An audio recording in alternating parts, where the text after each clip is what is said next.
साथियों, स्वागत है आपका मेरे YouTube channel banking information with Amitosh Shukla में और मैं हूं अमितोष शुक्ला। तो आप लोगों का IBPS CSA, जिसको IBPS क्लर्क भी कहते हैं, ओवर हो गया। 8 शिफ्ट में एग्जाम हुआ है। सारे शिफ्ट लगभग बराबर लेवल का है, सेम लेवल का है। जैसा कि मैंने पहले कहा था, SBI का जो लास्ट ईयर का पैटर्न था उसी को IBPS फॉलो करेगा और वही हुआ। क्वांट में आपको 2 DI देखने को मिली। 10 से 12 नंबर का स्पीड मैथ मिला और 12-13 नंबर का अर्थमेटिक मिला। रीजनिंग में 17-18 नंबर का आपको मिसलेनियस मिला, 18 नंबर का आपको सीटिंग और पजल मिला। इंग्लिश में 8-9 नंबर की आरसी मिली आपको। बाकी पैराजम्बल हो गया, सेंटेंस रीअरेंजमेंट हो गया, वर्ड स्वैप हो गया, यही मिसलेनियस टॉपिक मिले हैं। सबसे ज्यादा दिक्कत आती थी क्वांट में कि क्वांट में कैसा पैटर्न रहेगा। तो मैंने आपको पहले बताया था 2 DI आपको देखने को मिलेगी और वही हुआ है। सिंपल DI रही है, टेबल DI रही है, लाइन बार रही है, कहीं कहीं बार ग्राफ रहा है। तो सिंपल DI थी, कैलकुलेटिव थी। सिंप्लीफिकेशन नंबर सीरीज बहुत ही कम शिफ्ट में आया है, ज्यादातर शिफ्टों में सिंप्लीफिकेशन ही आया। तो मुझे नहीं लगता कि किसी भी शिफ्ट को नॉर्मलाइजेशन का ज्यादा फायदा होगा, क्योंकि सारे शिफ्ट का लेवल लगभग सेम था। इजी टू मॉडरेट लेवल का पेपर था, सिंपल पेपर थे। कोई भी, जैसे SBI में 21 की थर्ड शिफ्ट थोड़ी सी मॉडरेट थी, बाकी 1-2 शिफ्ट और थोड़ी बहुत थी, बट इसमें लगभग सारी शिफ्टों का लेवल सेम था। तो नॉर्मलाइजेशन का फायदा ज्यादा नहीं मिलेगा, थोड़ा बहुत तो नॉर्मलाइजेशन होता ही है। अलग अलग शिफ्ट में पेपर है तो नॉर्मलाइजेशन तो हो गई होगा। अब बात आती है कि सिर्फ स्कोर, मैंने आपको बताया था कि एक मैजिकल नंबर 60 होता है। कोई भी एग्जाम हो, आप अगर कोई भी बैंकिंग एग्जाम के लिए प्रिपेयर कर रहे हैं तो आपके दिमाग में 60 का टारगेट हमेशा होना चाहिए। प्री हो या मेंस हो, हमें 60 लेके आना। और मुझे बहुत खुशी है, मेरे पास बहुत सारे मैसेज आए हैं कि हमारे बंदों ने 70 प्लस के, ज्यादातर बंदों के मैसेज आए हैं 70 प्लस करके आए हैं। बट मैं फिर भी वही कहूंगा, 70 प्लस आपके हुए हैं, अच्छी बात है। 80 प्लस भी हुए हैं कुछ लोगों के, वो भी बढ़िया। इंग्लिश में वो 30 करके आए हैं। इंग्लिश का पेपर इजी आ रहा है, मुझे भी पता है इंग्लिश का पेपर इजी आ रहा है, बट इंग्लिश आपको, मैंने पहले भी कहा था, इंग्लिश आपके अटेम्प्ट बढ़ा सकता है, बट इंग्लिश आपके नेगेटिव भी लगवाएगा। मैथ और रीजनिंग कंफर्म होते हैं।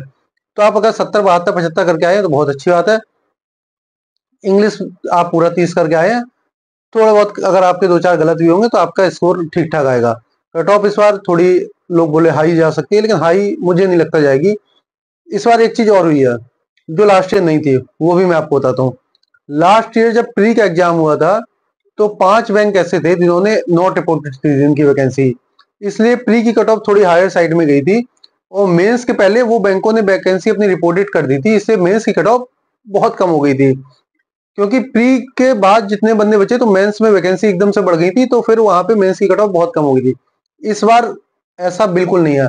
इस बार नोटिफिकेशन में जो वैकेंसी आई है उसमें 210 वैकेंसी और ऐड होगी। स्टेट वाइज अभी अलग अलग नहीं है, बट टोटल में 210 वैकेंसी और ऐड होगी। तो अब कट ऑफ पे फर्क नहीं पड़ेगा। आपको जो कट ऑफ बनेगी वो मेंस में भी कट ऑफ थोड़ी सी हायर साइड में आपकी रहेगी। और कट ऑफ के बारे में आपको नहीं सोचना, आपको आज से मेंस की तैयारी शुरू करनी है, क्योंकि 16 नवंबर, 15-16 नवंबर को आपका SBI मेंस लगा हुआ है और फिर 29 नवंबर को आपका IBPS मेंस लगा हुआ है। तो आपका टाइम अभी कम है। और एक बात, जो बंदे RRB के लिए जा रहे हैं, जिनका टारगेट केवल केवल RRB है, वो बस SBI और IBPS केवल एक प्रैक्टिस के लिए दिए थे। उनकी इतनी अच्छी तैयारी नहीं है। वो मतलब दिए थे कि देखते हैं कैसा पैटर्न होता है, क्या होता है। पहली बार एग्जाम देने जा रहे हैं, उनको कुछ आइडिया नहीं था, उनके अटेम्प्ट भी कम है और उनका पहला टारगेट ही RRB है। तो RRB भी हमें साथ साथ लेके चलना है, क्योंकि RRB का प्री 6 दिसंबर को है। 29 नवंबर को आपका इसका मेंस खत्म होगा, उसके तुरंत एक वीक बाद RRB का प्री है। जिन लोगों ने SBI IBPS की प्री की तैयारी जिनकी अच्छी हुई थी, बढ़िया करके आए, उनको डरने की जरूरत नहीं है। वो ओनली मेंस पे ध्यान दें, वो मेंस अपना अच्छे से पढ़ें और वीक में एक डे, संडे संडे RRB के प्री का मॉक लगाते रहें। बट जिन लोगों का पहला टारगेट ही RRB है, जो जो लोग RRB को ही एम करके बैठे और अभी SBI और IBPS में उनके अटेम्प्ट अच्छे नहीं हुए हैं, या उनको थोड़ा लग रहा है कि नहीं मेरे कम रह गए हैं, तो वो लोग मेंस के साथ साथ RRB प्री पे भी ध्यान दें। क्योंकि RRB प्री में टाइमिंग का बहुत बड़ा खेल है। RRB प्री में 20 मिनट में 40 क्वेश्चन आते हैं मैथ के और 25 मिनट में 40 क्वेश्चन आते हैं रीजनिंग के। तो वहां पे टाइमिंग बहुत बड़ा रोल प्ले करता है। लेवल बहुत कम आएगा SBI से भी और IBPS से भी। प्री का लेवल वहां बहुत कम आएगा। वहां पे आपको स्पीड में ज्यादा देखने को, 20 नंबर की देखने को मिलेगी। वहां पे आपको जो क्वाड्रेटिक इक्वेशन आपको SBI और IBPS में नहीं दिखी, वहां पे आपको क्वाड्रेटिक इक्वेशन प्री में देखने को मिलेगी। वहां आपको नंबर सीरीज देखने को मिलेगी और 10 से 12 नंबर का सिंप्लीफिकेशन देखने को मिलेगा। बहुत हल्के लेवल का अर्थमेटिक भी बहुत हल्का आता है, वहां पे 2 DI आती है। तो हमें साथ साथ जिन लोगों का एग्जाम इस बार आईबीपीएस और एसबीआई में अच्छा नहीं हुआ है, जिनको थोड़ा भी डाउट है वो अपने आरआरबी प्री की तैयारी साथ साथ करते रहे। जिन लोगों का एग्जाम ये वाले बढ़िया हुए वो अपने ओनली मेंस पे फोकस करें। ओनली संडे संडे वीक में एक दिन बैठ के 2 मॉक लगा लें आरआरबी प्री के, और फिर जब एसबीआई और आईबीपीएस मेंस के एग्जाम निपट जाए उसके बाद फिर लास्ट के एक वीक में तो आरआरबी प्री करने ही करना है आपको। अब बात आती है जिसका आप लोग बेसब्री से इंतजार कर रहे हैं कि सर कट ऑफ कितनी जा सकती है, तो कट ऑफ के लिए मैं एक टेबल बना के लाया हूं। एक्सपेक्टेड कट ऑफ है, मैं फिर कह रहा हूं, मैंने आपको सेफ स्कोर पहले भी बताया था कि कुछ स्टेट में 60 के लिए बताया था, कुछ स्टेट में मैंने 55 प्लस बताया था। तो मैं आप लोगों की एक टेबल लाया हूं एक्सपेक्टेड कट ऑफ की। मैं आपको फिर बता रहा हूँ ये एक्सपेक्टेड है, ये मैं पहली बार बना रहा हूँ, यूट्यूब पे मैं नया नया हूँ, पहली बार प्रिडिक्ट कर रहा हूँ मैं अपने अनुभव के आधार पे, और जो आप लोगों से मुझे फीडबैक मिले उसके आधार पे मैं आपके लिए एक टेबल लेके आया हूँ कि कहाँ कितनी वैकेंसी और कितनी कट ऑफ जा सकती है। झारखंड में 8 वैकेंसी थी, 55 कट ऑफ जा सकती है। आंध्र प्रदेश में भी 55 जा सकती है। आसाम में 48, बिहार में 60। बिहार में मैंने आपको बताया भी था अपने सेफ स्कोर के बारे में, तब भी मैंने आपको कहा था हरियाणा बिहार और उड़ीसा 3 स्टेट है जहां हमें 60 प्लस की कट ऑफ देखने को मिलेगी।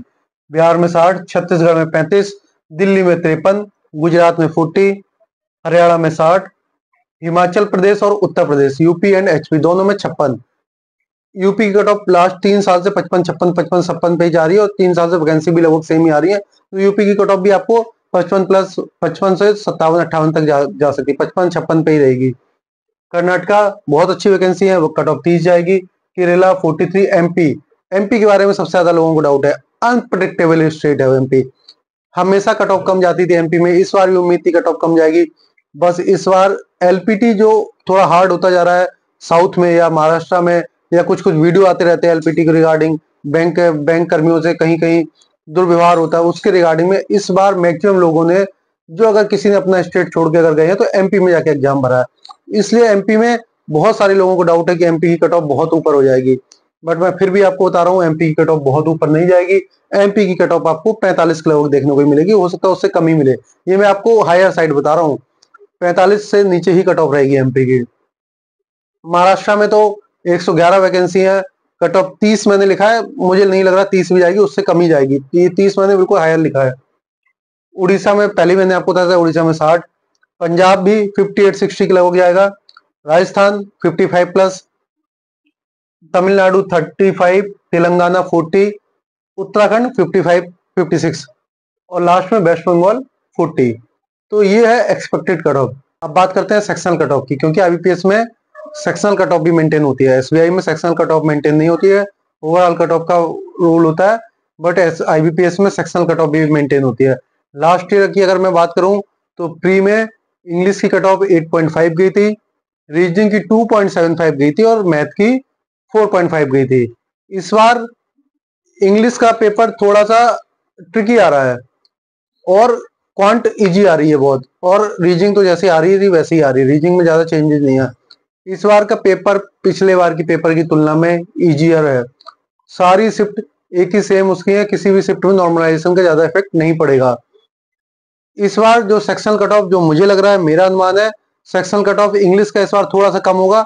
इस बार इंग्लिश का सेक्शनल कट ऑफ 7.00 रहेगा।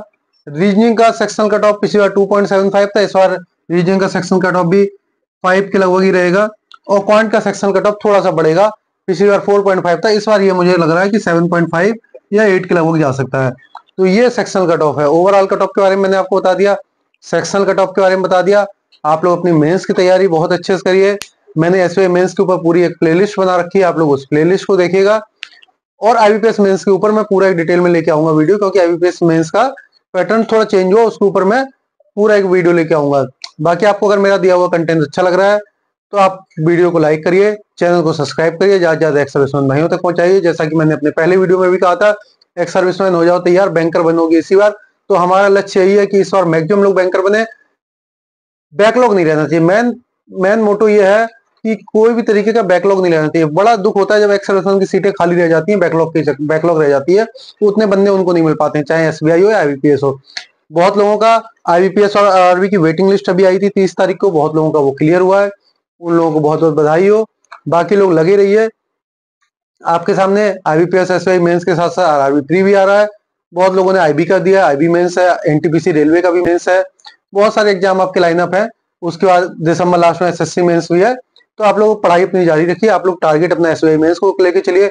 एसवाई मेंस को आप टारगेट लेके चलेंगे तो आईबीपीएस मेंस अपने आप ही आपका निकलेगा, क्योंकि वहां पर 60 का कोई बैरियर भी नहीं है। आपको जितने उनको रिक्वायरमेंट होती है उस हिसाब से बनने लेंगे। आशा करता हूँ आप लोगों को मेरी बातें अच्छी लगी होंगी। फिर एक बार मैं बोलूंगा, वीडियो को लाइक करिए, चैनल को सब्सक्राइब करिए। कोई डाउट हो तो मुझे कमेंट कर सकते हैं, मैसेज कर सकते हैं, कॉल कर सकते हैं। तब तक जय हिंद, जय भारत।